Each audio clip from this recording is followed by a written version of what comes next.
قبل ما ابدا الفيديو يا جدعان، صلي على سيدنا محمد عليه افضل الصلاه والسلام. ما تنساش بقى تشترك في القناه وتعمل لايك وكومنت وتفعل زر الجرس لو انت مش مفعله عشان يوصلك كل جديد. هعرض دلوقتي يا جدعان سكرينين للناس اللي عامله لي كومنتات. الناس دي في قلبي اقسم بالله.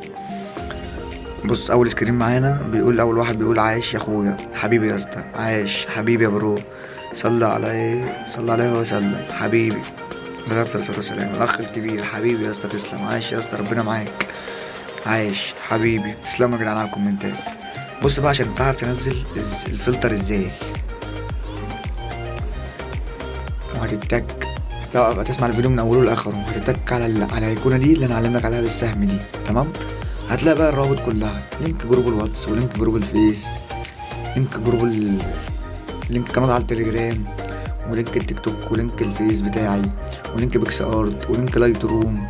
كل اللينكات هتلاقيها هنا كده، ولينك الفلتر اخر حاجه من تحت، تمام؟ هتدوس كده على اللينك وهتدوس على السهم اللي فوق ده، هيحمل معاك الفلتر ينزل عندك على التليفون. نيجي بقى يا جدعان لفلتر النهارده، فلتر حاجه جامده بجد. ده البريست يا جدعان، فلتر السحاب. بص جامد بجد، بص عامل الصوره، مخلي الصوره حاجه جامده بجد. هنخش كده نجيب ايه كام صوره من على الملفات من عندي، اجرب لكم عليها الفلتر.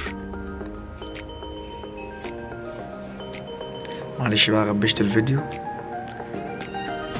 نيجي بقى ايه، ناخد الفلتر كوبي ونحطه على الصورة، ندوس على التلات نقط اللي فوق دول.